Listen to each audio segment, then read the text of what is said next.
Welcome to The Explainer. Today, we're diving into a really powerful framework for understanding those internal battles. You know, the ones we all fight every single day. So, let me ask you a question. Where are your biggest battles fought? Are they out there, against other people or circumstances? Or are they inside? The whole idea we're exploring today is that the real war, the most significant one, isn't against anything external. It's the one raging inside each of us.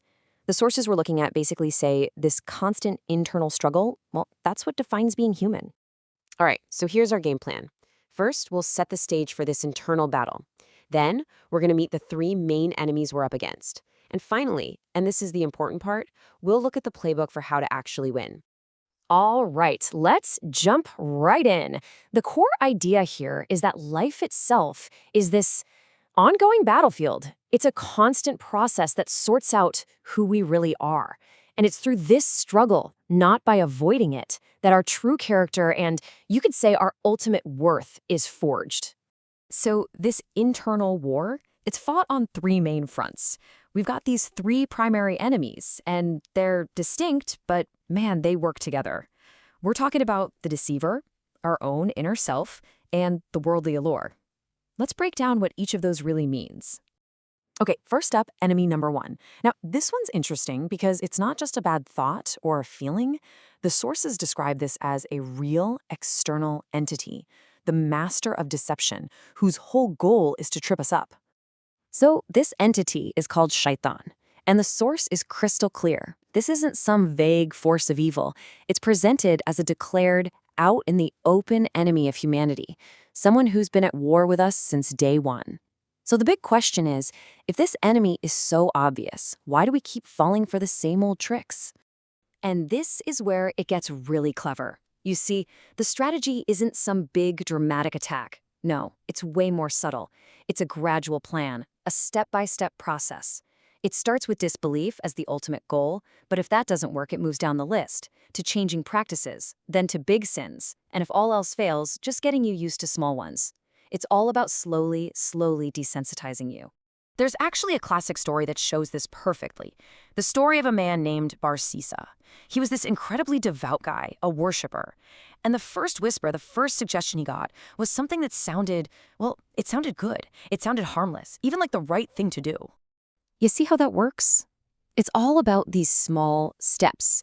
It's not about going from 0 to 100. It starts with just a look, then maybe a conversation, then a meeting, and before you know it, something that would have seemed unthinkable is now easy. It's a brilliant and honestly, a terrifying strategy.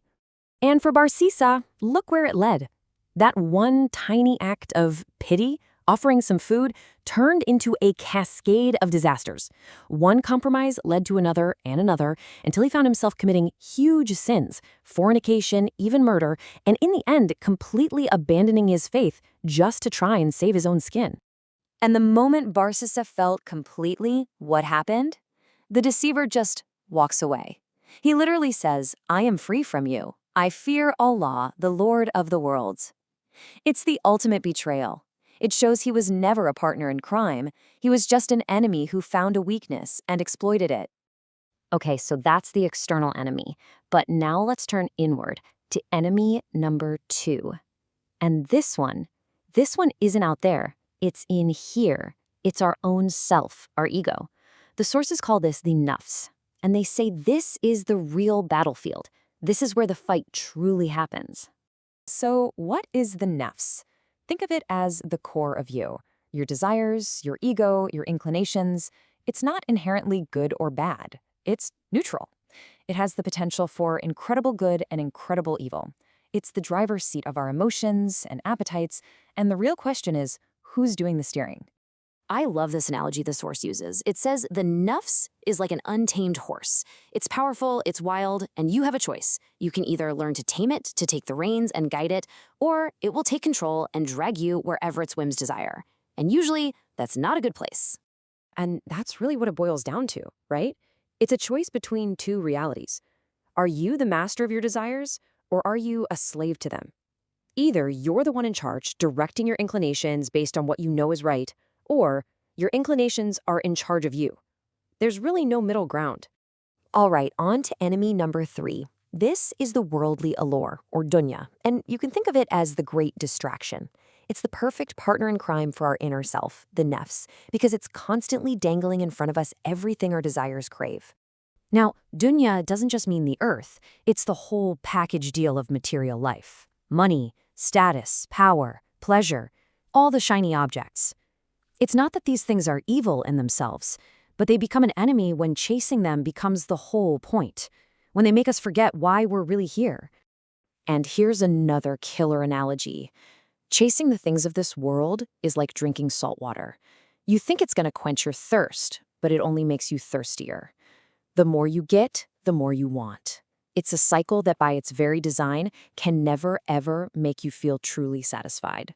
And just to really put it all in perspective, the source makes this incredible claim.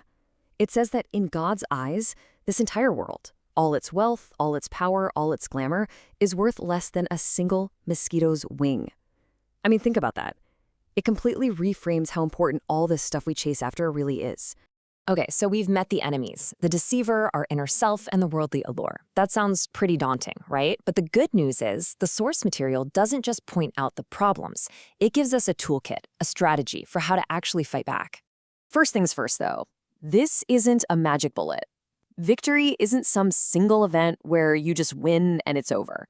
It's a process. It's a lifelong commitment to struggle and self-discipline. It requires patience, and just accepting that, yeah, this is the main event of our lives. So what's in this toolkit? 4 key things. 1, hold yourself accountable. You gotta regularly check in with yourself, your thoughts, your actions. 2, actively engage in the struggle. Don't be passive. Fight against those negative inclinations. 3, be consistent. It's not about grand one-off gestures. Small, steady actions are way more powerful. And finally, number 4, choose your environment wisely. Surround yourself with people and places that lift you up, not drag you down. And that brings us to this final, pretty profound thought from Imam Ahmed. Someone asked him, when do we finally get to rest? And his answer was, with the first step we take into paradise. So what does that really mean? It means this struggle we've been talking about against the deceiver, our own desires, and the distractions of the world, that is the work of this life. Victory isn't the end of the fight. It's the fight itself, fought day in and day out with the right tools. The real rest, the true peace, comes later,